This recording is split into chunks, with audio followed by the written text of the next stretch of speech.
Hello, everybody. I want to give you a little heads up on what this podcast is going to be all about. Today, I had the opportunity and the privilege of interviewing Jesse Gonzalez from New Phase Outdoor Living in Chicagoland, and he shares with us his journey, his struggles from going from mowing lawns and kind of following in his father's footsteps up to starting to focus more on outdoor living and making the transition. He happens to be one of our students at Yes Express, and he came to us looking for systems and processes in order to get his business to where it needed to be in order to say yes to bigger projects. And now he's doing that, and he's getting himself out of the field as the owner. He's not out there every day slinging, pavers, mowing lawns and trimming bushes. He's now inside. He's focused more on selling and growth, and he's empowered his team. So listen to the episode. There's lots of great nuggets in there. Hopefully you can use in your business as you move forward and transition out of the field and get into more of that ownership role. Enjoy.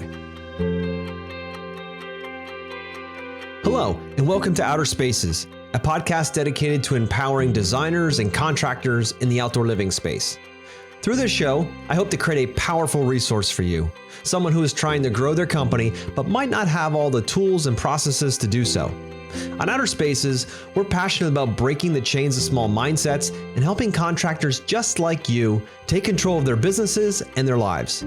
My name is Joshua Gillow, and through my 25 years of dirt under the nails experience, I look forward to sharing tips, strategies, and other contractor success stories here on the Outer Spaces podcast. Now, let's get on with the show.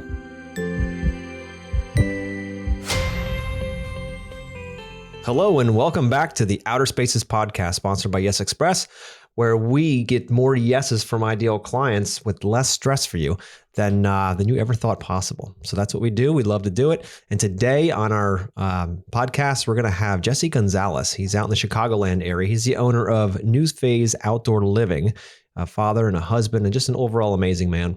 I've had the privilege of knowing him now for a while, and I wanted to bring him on a podcast to share his journey in his business. He's been, in lawn care, going into outdoor living, and trials and tribulations and struggles and all that good stuff that comes with that transition. So, Jesse, welcome to the show. Thank you, Joshua, for having me. Man, we've been talking for a long time now, and it's fun to have you on the podcast and to share the world, with the world, your story.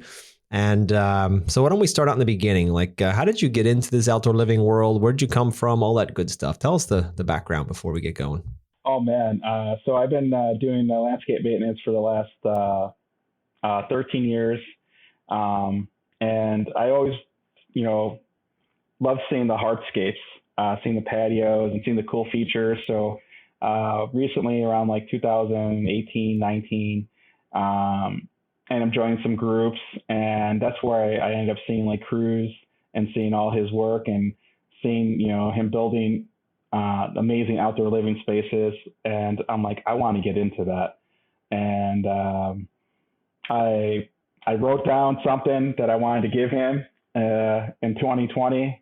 The pandemic hit, and I was able to give him, what I wanted to give him, which was basically me offering my services to work for him for free to learn. And then he had his boot camp and, got into it. And I met you prior to that, joining the Yes Express and learning the designing and sales part of it. So, it took me forever to get all, the puzzles together and put to set a plan. Because there wasn't a lot of stuff out there for me to learn. And this is where I'm at now. So I love it, dude. You've come a long way, brother. Love them. I can't wait to share more about that. So tell me a little bit about growing up, and in the industry, and maybe even go back to, I think you mentioned at one point that your father was part of the landscaping world. How did that start, and how was that growing up? So my dad came here to the United States when he was 16 with a second grade education. He worked at other jobs as a busboy, working on some farms, and then he moved to Illinois, and that's where he met my mom. My grandpa had a landscape business. My dad worked for him, and that's how my mom and him met. And since then, all I knew about was landscaping. I would work with him in the summers, mowing, Started out with the push mower, then the walk behind. Finally had a zero turn that he got when they first came out. I was super excited, and he would never let me use it. So just kept using the walk behind or the push mower. But I've been in the industry my whole entire life. To the point that I thought that I didn't want to do that as a career. I tried different things and tried to work in an office at Chase, working in a call center, and it didn't like being inside. I just felt that I needed to be outside, and I worked for other companies. Scott's Lawn Service, doing as a technician, working for a large commercial company out here in Chicagoland area as an operations manager. That's where I learned a lot about budgeting, getting hours, managing a crew, and I decided to do my own thing. And when I started in 2009, right during the whole recession thing. I was a 29-year-old that didn't watch the news, didn't know what was going on in the world, and I got stuck with maintenance. And I didn't want to do maintenance because I actually got a landscape design certificate. I went to junior college for to get, and I wanted to be a designer, but that didn't happen right off the bat. I was just getting just to make ends meet, working.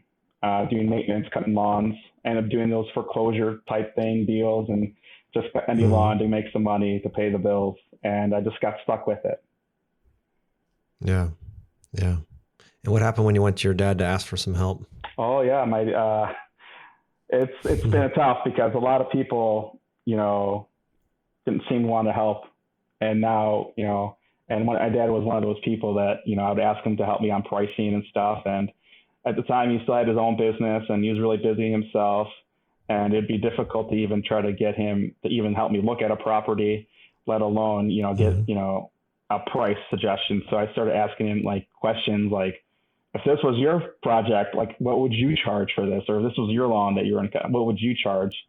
So I ended up getting prices like that. But it took it was a tough time to even just for him to help me out, and that's what was with everyone. I would ask other people with companies. I'd ask my uncle that had a landscape company. He was the exact same way. It's like no one wanted to help each other out, especially I'd figure we're family, you throw me a bone or something. And no. Yeah, exactly. So that's crazy.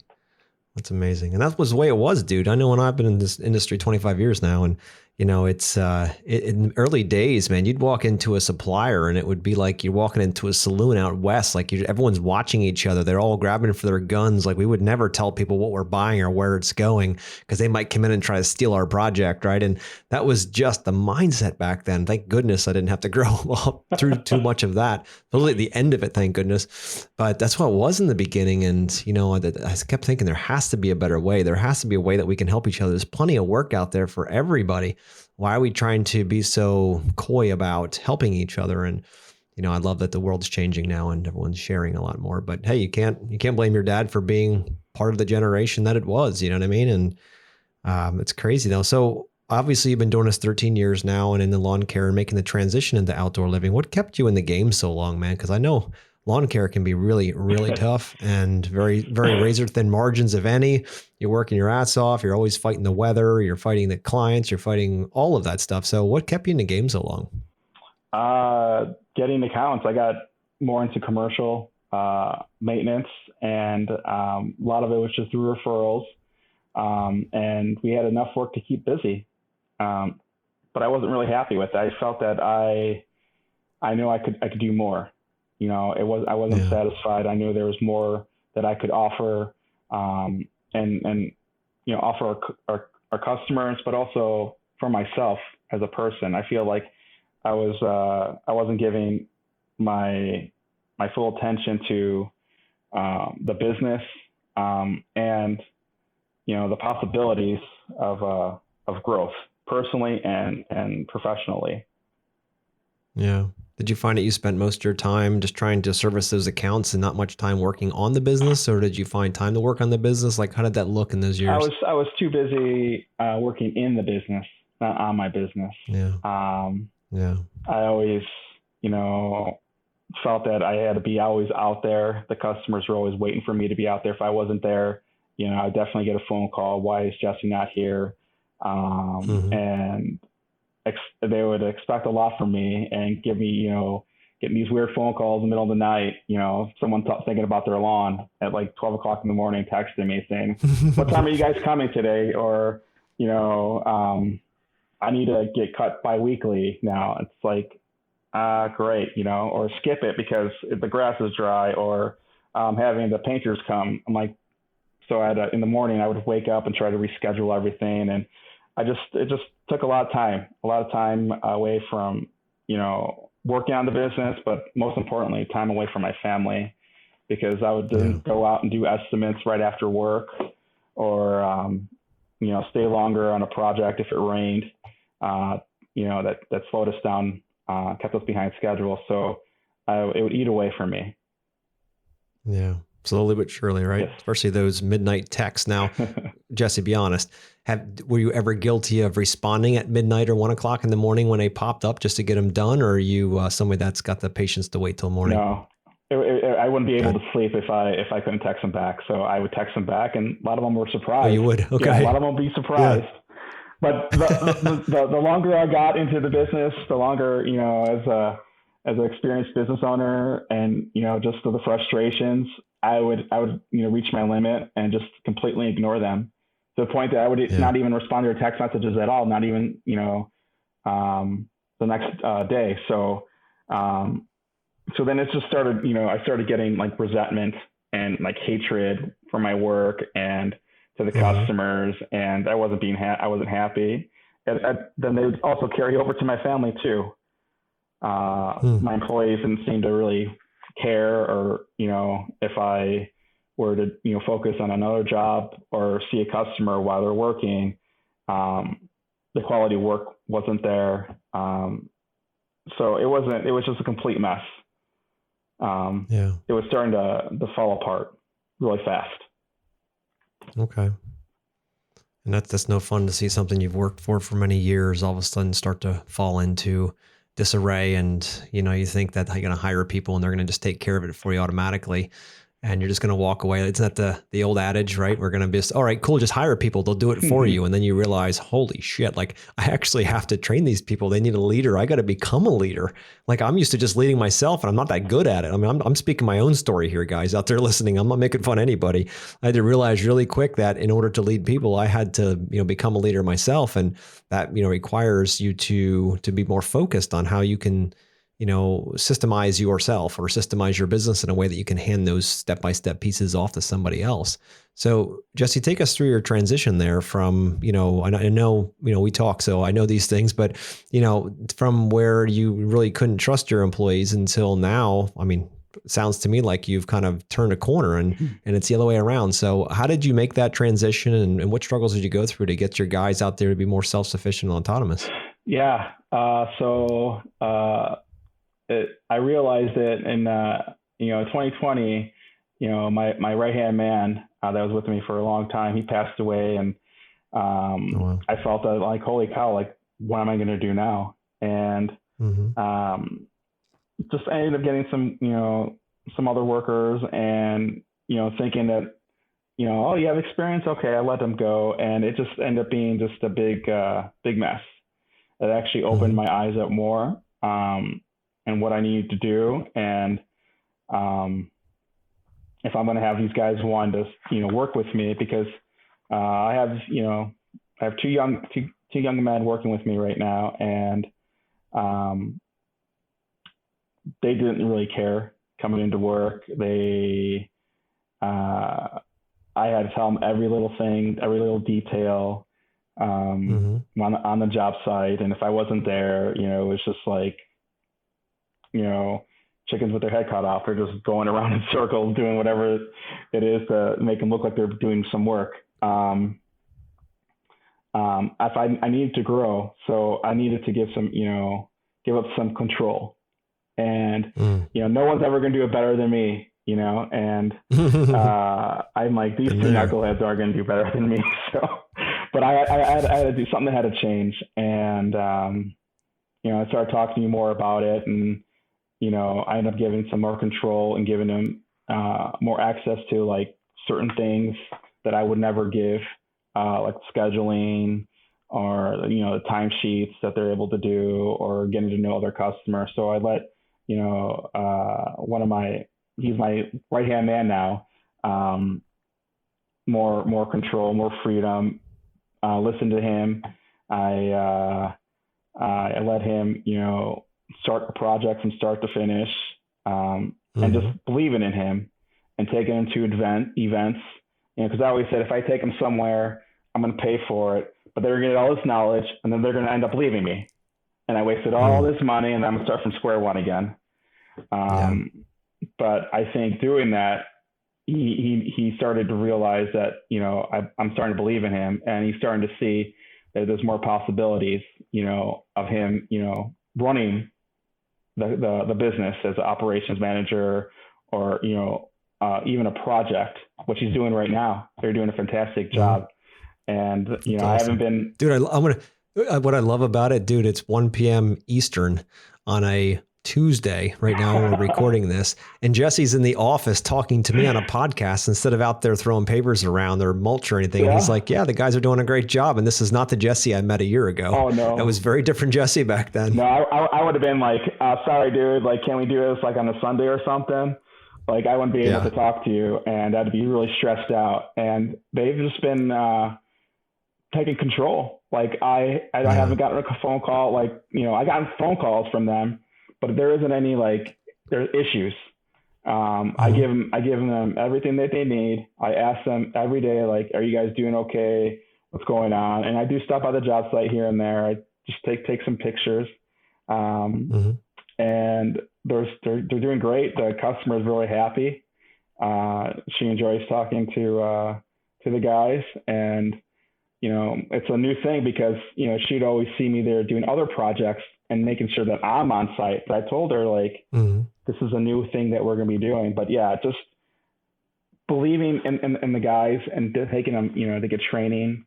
They did an event in Minnesota through a Aquascapes certified contractor, and him and I were exchanging messages back and forth, and he gave us some dates that would work for the guys to stop by to learn from him hands on. And they were there a whole week, and I got nothing but praises from the owner, and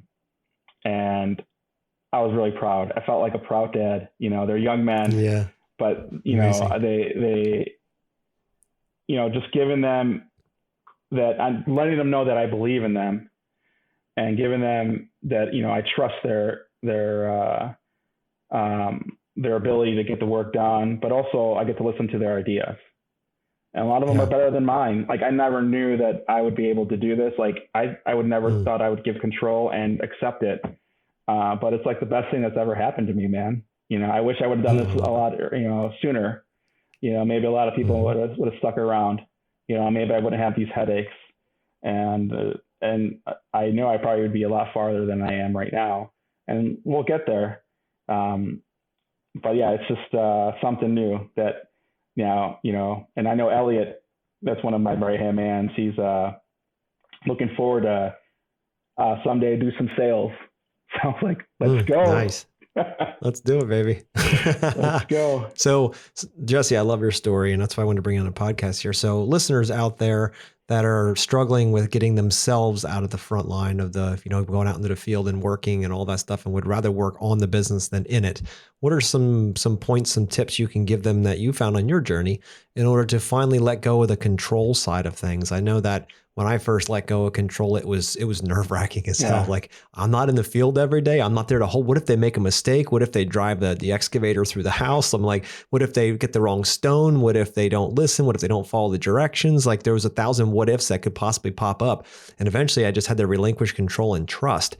What are some things that you learned on that journey so you could let go of control and be focused on working on your business and not in it?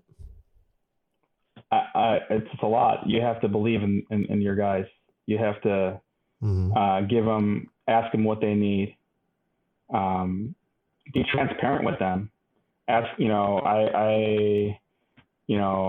and you have to give up control, but you have to ask them, what do they think? What do they need? And then if things are going to happen, and then it's out of your control, something like that happens. If they bring a skid steer right through the house, hey, shit happens, right?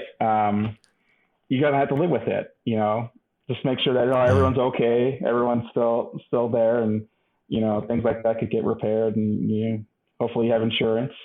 Yes. But that's how they're going to grow. There's going to be mistakes. No one's going to be perfect. I've made mistakes on my own, by myself, and I'm still here. We're here in business for 13 years, and it's just believing in them. As if you let them, you give them more. I'm not going to say freedom, but you show them that you believe in them, and them having them have the ideas and come up to you and feel comfortable talking to you about their ideas. Be open to it, and that's how you grow as a team. They're like, well, he's listened to me. I'm going to ask him about this because maybe this way is a lot better, and we'll go for it. If it works better than our process, then hey, that's new process that we're going to go through now. And just be open to them. Just be their guide. Yeah. But that's That's one of the toughest things as owners. Yeah, trust and control. It's a lot of people like myself had. Yeah. I know that trust is an inside game. People want to think that I can't trust that person, but let's be honest, really deep down honest. If you don't trust yourself, you typically have a problem trusting other people. So with that being the case, if those parts of your mind and your mindset kind of come up and they can stir the pot, if you will, and then we start thinking about all the what ifs that could happen and all that kind of thing. But I know letting go was one of the toughest things that I did during my career, and one of the most powerful things that I've done, because it's not just me being able to be the owner and go do what I want to do. That's not business related. It's more about, all right, well, now how can I empower a team? How can we grow a team? And as you're doing right now, and sending your guys out for weeks at a time to training and all that stuff. And how are you managing your mindset through this when it comes to worrying about them taking off and going somewhere else or starting their own business when you're investing so much time and effort into their growth? Like, how are you managing your growth mindset in that? It's a really good question. Letting know that everything's going to be okay. If they end up leaving, and doing their own thing. And I remember you having this conversation with you. I know someone that could, build ponds, or someone that builds, and work that way, let them grow. If they're going to leave, they're going to leave, but you make sure that, you don't make sure, but you have a connection with them, and then you let them know it's okay. And maybe, down the line, you could work with each other. They may be your new subcontractor, but how they work, and how they like things done, so that, if you decide to transition and just do a bunch of design work, you have a guy that loves doing that work. You throw him work, he has his own business, and you let them worry about the headaches of the workman's comp and all whatnot. But you have your right, you still have your right hand man, but a different setting. Yep. And it's okay. That's a huge piece, dude. Yeah. I love that you've taken that in, because if we try to bring people into our teams and control them and say, well, oh my God, you can't leave me. If I train you, then you're going to get smarter than me. Then you're going to leave. And that entire mindset will destroy a team, 100% destroy a team. And when you have the mindset that you do now, right, and saying, look, we're in the business of building humans, right? We're building the best humans we possibly can, giving them all the opportunities we possibly can. And you know what? As my leadership ability becomes stronger, so I should say, these people are amazing at what they do. For instance, Elliot building ponds or doing whatever he's doing, pavers, that kind of stuff. They need a leader, right? So as long as it makes sense, they're going to have you as their leader, right? And that'll work. And eventually, if they said, you know what, I have a family now, I want to start my own business. Next thing you know, he peels off and does Elliot's landscaping. Jesse can go over and say, hey, Elliot, You're doing landscaping. What if I sub all my landscaping out to you? Pretty soon they're still working together, just in a different arrangement. I mean, you're building humans. That's what this is about. This is not about owning people's souls. That's not it at all, right? That's So right. once you flip that script and you start thinking, wait a minute here, this is about helping people. Because if you help people, they're going to come back and help you someday too. It's all about karma at that point. So you just give all you can, and that'll always swing back. It's the boomerang effect. It'll all come back at some point. Don't expect it, but just know that that's how the universe works. So I'm really excited for that for you, and that you've opened up, and I can feel the release of anxiety in you now, Dude, because of that. Tell us about that. How does that feel now when you just kind of accept the fact that the universe will take care of it? it's night and day. It's one less thing to worry about. Again, I'm just there as support. I'm more transparent. There's no longer, for me to, not saying I was intentionally hiding things from my guys, but it was to the point that I was thinking I was hiding that because they'll take the stuff and run, and do their own thing. Hey, they want to do it, more power to them. I'll be happy. You can't control it anyway. I can't control it anyway. Hey, I'll support them, and be able to still support them if they want to start their business. Hey, let me know what you need. I'll help you. Yeah. At the end of the day, it's just helping each other out. And that's all it is. Yeah. I'm not here to control anybody. No one's here to control anybody. You work for them. I know I didn't like it. And I know how it felt. That's why I ended up leaving and started my own business. And I was doing the same thing. And then, it took a long time to realize what I was doing. And now I know, I'm giving up, not full control, but I'm giving them, I'm letting know that I believe in them. Mistakes are going to happen. And that's one thing you have to learn. You got to learn that things are going to happen. Yep. You can't control everything. Once you have that, then you're golden, Absolutely. No, it's the old story that, and I like to say that, my first part of my career, it was all about trying to avoid getting wet in the rain, right? Always running around with your umbrella, trying to stay dry, like under roofs, like you're constantly trying to dodge the weather being life, right? And mistakes and problems and failures and all that. So you try to dodge it the whole time and stay dry. And I tell you that the second that my life changed was when I threw the umbrella away and I just went out in the rain and looked up into the heavens and said, give me all you got. I'm here. I can handle this. You can't knock me down. Right. And to learn how to dance in that rain, man, what a freeing experience to just stand back and say, wow, I've got more than I need already inside me. I don't mind to have all the answers, but I know people who can help me. I can read books or go to seminars and build myself. That's what it's all about, right? It's about building and discovering what's already inside of you, which is a really cool part about it. And I love that you're on that journey, brother. Mm-hmm. It's nice. That's really cool. So, dude, I want to switch gears here a little bit. I remember back when you first reached out to me when you were looking to jump into S Express, and you came in and you purchased a program, and then I didn't hear from you for a long time. Yeah. And I'm like, and it happens. Some guys will do that and girls will do that. And then when the time is right, they'll call and say, hey, can I get on that program? And we figure something out. But I remember you coming back in, it was almost a year later. Does that sound about right? Yeah, I think it was. Yeah. Yeah, and you're like, hey, is this thing still valid? I'm like, well, you paid good money. I certainly hope so, right? So you jump back in, and it was fun to have you in class. And what I loved about your approach is that you were there every single week, and you turned in your homework, and you did it. You did the reps, just like going to the gym. You did the reps, and you learned. And I'd love to walk through your journey with that, and how working with a group, more of a tribe, has affected your business and your growth and your personal life and all that kind of thing, and where you see it going from here. So talking about, taking me a long time to rejoin, I always try to find everything needs to be perfect, right?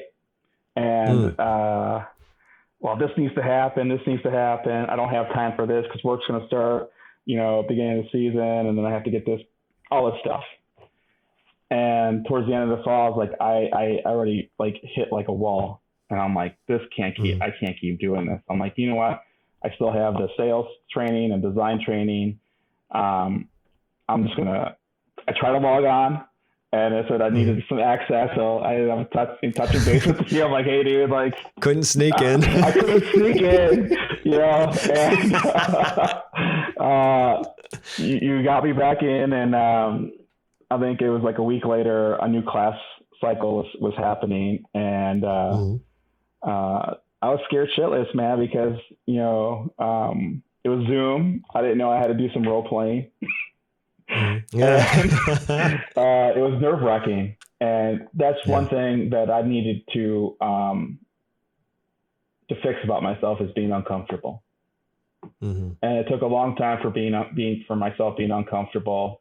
I've always had a problem, what do people think about me?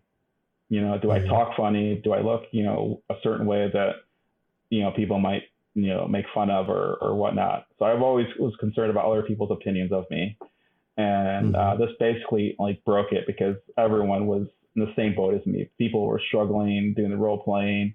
Yeah. Um, so it got a little comfortable and getting to know everyone. So everyone was really nice. No one's making fun of one another, which made it comfortable setting. I Hmm. felt that I was able to get any questions I had answered. Um, Even with the design and the sales and just go out there doing it and getting those reps and then doing the video of ourselves uh, Hmm. during certain parts of the program, um, and then just having this constant role playing and having connection with people and be able to answer some of the questions that we have. We were struggling with objections or making a transition. So yeah, it was that basically helped me grow as a business owner, as a salesperson, um, and I'm still learning. It's never going to be perfect, and Hmm. I'm still learning. I'm still doing it. I'm still practicing. Um, so there isn't any more excuses for me now because I'm not on the field. So I got to find more work for the guy. So Yep. but yeah, just being uncomfortable and just not worrying about what other people think of me. And then, talking to you on a weekly basis has been really, really helpful for me and my growth personally, which will translate to my business. And I've Mm. transitioned it to Elliot, and he's starting to see a new Jesse. And, like I said, like Good. there's last year I was like, I don't know if this guy could even work here. And now just a little, little pep in his step. There's things that I don't have to tell Yeah. him anymore that he just goes straight and does it, Yep. and letting the other guy know, and it's amazing to see. So it's a learning process still, and I'm getting better at it, and I'm never going to be 100%, but it's knowing the ability that I'm able to, know what I'm doing, realize it's happening, and then not focus on it and move on. Mm. Yeah. You just got to keep moving, dude, right? One foot in front of the other. That's Gets you to the top of mountains, doesn't exactly. it? Yep. 2 steps at a time. You'll get there. That's incredible, dude. And your transformation has been, been such a privilege to be part of it and to watch you grow and to see you handing off control because I struggle with that too, the fear of what people thought. What are they going to say about me and all that? I'm a recovering people pleaser, so it's been say a similar transformation for me as well. And as soon as I started to give up that control and give up giving a shit about what other people thought, next thing you know, life started to be fun again, right? And you didn't have all these all this anxiety about what people are thinking and oh my God, what I look like there? And if I'm not in the project, Mrs. Jones, what's she gonna say if I'm not available every single second to pick up the phone? And when you start creating boundaries and understanding that you get in life what you tolerate and you start stop tolerating certain things and like you want to get a hold of me, it's an email or a phone call, whatever you prefer, but it's not going to be a text, it's not going to be a Facebook message, it's not going to be something obscure because that's convenient for you. This is what we do, and if you want me, this is how you'll do it.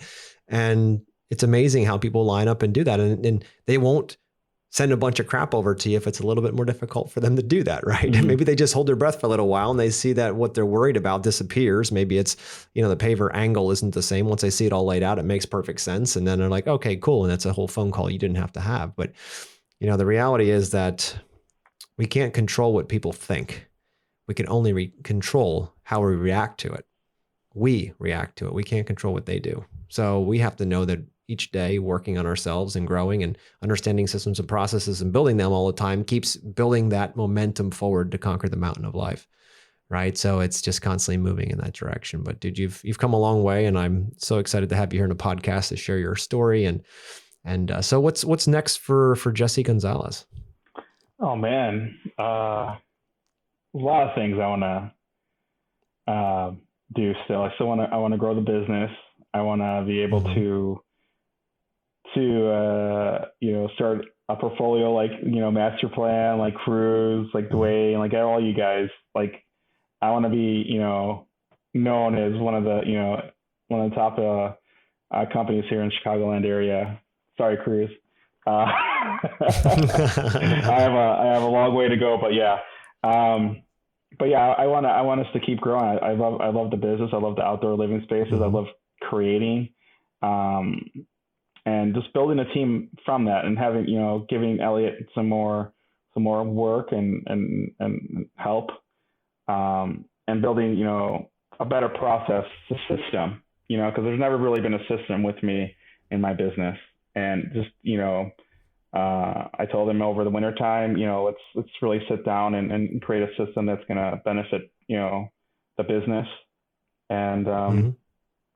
I told him that I'm gonna get him onto the Yes Express sales and Mm-hmm. design thing because that's what he wants to do too. So I want to let him know that there's a possibility for him doing that, and if he wants to do that, let's go. Um, so just completely just keep growing. Myself, keep growing the other employees, and think the sky's the limit from there. I love it. I love it. And how, as a leader, and you're already finding this out, and I found this out along the way as well, and most leaders do, is as their responsibilities, their roles change in the business, right? They go from being the lead field person teaching everybody underneath them to, like you're doing now, making a transition out of the field into the office, starting to work on the business daily. I see you advertising a lot more now, focusing on, investing your time in growth, because now what you have to do, your responsibility shifts from how can we both be most efficient on site, which is still super important. Let me just sidebar that, Mm-hmm. super important. But now as the leader, you're thinking, okay, how do I pave more highway for my guys to constantly do projects that they love profitably? Mm-hmm. Right. So now you have to keep adjusting and you have to keep developing you personally so that you can serve the business at the higher level, i.e., serve your team, because you can't be out there slinging bricks and trying to set the pace. You've got to be able to do that from a distance through systems and processes, which you guys will start working on this winter. So tell me a little bit about how that role has changed for you now. Obviously, you're in the office and what you're doing, and how you see what you're going to need in order to take those next steps and grow as a human in order to be able to lead this team further. I just keep doing what I'm doing, and keep the training and finding new ways to improve. Like synced up is a big thing Mm-hmm. that we signed up for, and there's no longer guessing on numbers. So Yeah. Yep. it's been a Excellent. godsend to us, Mm-hmm. and having not just like myself learning how to use the software, but the other guys as well, especially with the app that able to make sure that they plug in the hours that they're working on a certain job site to make sure at the end of the Mm-hmm. day we're all profitable. We're all making money, Yep. and making sure that seeing and having them see that we're making money, Yep. and don't be afraid to even show your employees how much things cost, because you got to be transparent with them. And I know a lot of them are going to say, well, he's making all this money, why isn't he paying me more? you know Yeah. and Yep. that's when you get to the point, being transparent with them and seeing, letting them know where the job costs are, and the profitability. The more profit they get, yeah, at the end of the year they're going to get more money. you know and everyone's working at a goal. If everyone has a goal of making more money, and having a goal, a sales goal, and then at the end of the year knowing that you guys met it, that it's an accomplishment, but also a reward for all their hard Yeah. work. And the more work, the more money. I see it. you Mm-hmm. know, um, and it's something that I've always tried to like hide, because, well, oh, they're gonna say I'm making all this money, but a lot of them don't know how much you make. You just let them know, hey, it's not Yeah. this is our money, not my money. It's our money. And Yeah. for us to be profitable, we have to be within this budget. And if it goes over, it goes over. But we learn from that, and then we grow, and then we know on the next project. But with the synced up, it's just a thing that there's no longer a guessing game. You know, Yeah. just plug in your numbers, you plug in your budget hours, and hopefully you're right with those budget hours. But everything else should be locked in and set. I love it. It's huge. It's huge, dude. And you're absolutely right. The transparency is huge. I had the same fear for most of my career. It wasn't probably till about 8 years ago I started to share numbers like that with projects. But you're right. If someone gets a whiff of the $25,000 project, they see the invoice and they're like, "Whoa, Jesse's making $25,000 right now, and I'm only gonna get a paycheck for $1,500. I wish. This isn't fair. This is unbelievable. Like he's gonna go home with all of this money, like 20 some $1,000, and I only get 1,500 of it. Why is he better than me? Like this happens. This is human nature, right? There's nothing strange about it. This is human nature. But when they get to see that there's $18,000 in cost of materials and overhead and all that to be recovered, and then the business has to make money, because if it's not making money, then there's no way that they can possibly keep growing. And if they're not growing, they can't be acquiring new projects, which they build and get paid an hourly wage. So when they start to understand, because most people don't understand business, so when they understand those ins and outs, at least enough to be dangerous a little bit, next thing you know, they're like, wow, okay, that makes perfect sense. Like, of course, Jesse's risking everything here, so of course he gets paid a little bit more. That's just what it is. And everyone else gets their fair share in the middle, and off we go to the races, and we keep doing fun stuff, right? But to keep that all hidden, it just looks like Jesse gets 25 grand and I get 1,500, and that's not fair. And now all of a sudden there's some kind of a animosity between you two deep down that he'll never say until you actually open up and say, guys, look, here's where we are. That's the beautiful part about the synced up system, where they can see all of those things if you choose to, of course. And then they can come in and say, okay, just like a game, if you're going to play football, you want to know, all the different rules and what you can and can't do, and all the tricks and anything you can do to make this be a faster game, more efficient, so you can get a higher score, right? i.e. a better profit. So if you're not sharing those play-by-play options and things you're learning as the leader with your team, how do you expect your team to know what to do, where to turn, when to duck, when to, when to whatever? Like, how do they know how to play the game if they don't have all the pieces for it? So by opening things up like that, you're going to find a much more open dialogue. Now, if you have a large company, we're not talking about every single person involved, but you want to make sure at least your managers or your main people are involved. They understand what's happening, the ins and outs of things, so that they can make great decisions, because they understand what it costs to run a project like this, what happens when they go over their time, how much it eats into the profit, how much next time Jesse has to make sure he adds an extra 20 hours into that project, because last time there's no way in hell we could have done it for that. Or next time maybe you're 20 hours under and you're like, holy crap, we made great money in that project. How can we get more clients like that? Right. Or how do we bring that back a little bit so that we're in our lines, like, so everything's good? The goal of any business is to make as much money as possible, but you have to add the value. It's not about taking, it's about giving. So if the more value you give, the more you can ask and demand of your pricing. So just keep that in mind as you're out there bidding. But I love that you're seeing that that option to open up to your employees, because they're really going to benefit, and so will you long term, especially if you give them the autonomy to make decisions in the field and want to be inside, working on building the business. Yeah, I see myself as we're a team. We're one big team. Yeah. And as a team, we have to, set a goal for ourselves and achieve it. It's no longer just me, being a dictator. You do that, you do this, you do that. Don't do it this way, do it this way. No.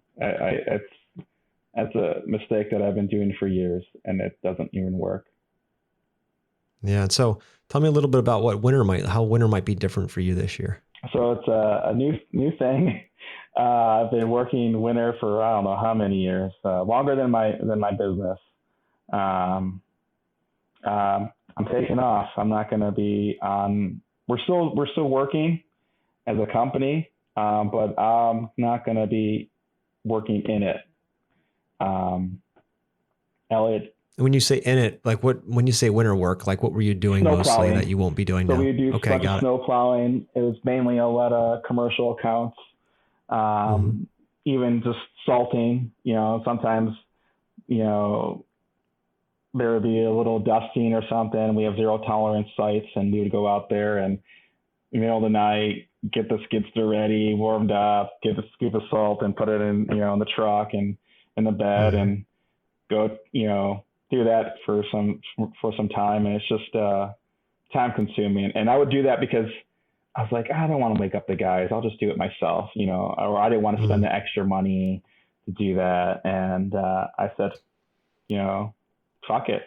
I'm not going to do that anymore. And Elliot's been wanting to, he's been actually like a lead sidewalk crew guy. And now that I let him know that. And he was practicing here and there last year with the snowplow. And I have full confidence this year that he'll be, that he's able to take control and do the plowing for me and doing the salting or manage the other guys.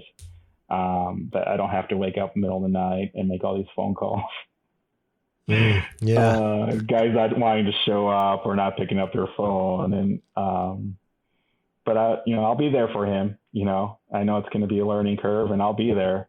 But I just wanted to, give more responsibility to him that he wants. I asked him and he wants it. So now he gets to know how I feel or felt. Yeah, exactly. No, I love it, dude. That's leadership at 101 is to take that. Cause dude, I'm telling you right now from experience over and over and over, and I've got scars to prove it. The first few weeks are always bumpy and that's where you're being tested. God's testing you at that point.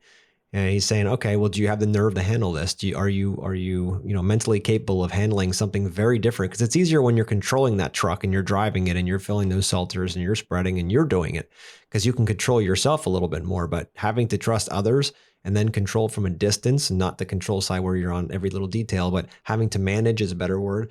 Over top of that, it's a different skill set, isn't it? So that's going to be something you're going to have to develop as you move forward. But the biggest thing is you have your team involved, and it didn't sound like you had to bribe them to do it. It sounds like they took over pretty much by themselves. Would you agree with that? Oh yeah. I just asked him and he's like, hell yeah, I want to do that. He already knew, like, it felt like he already knew the question and he was already like, yeah.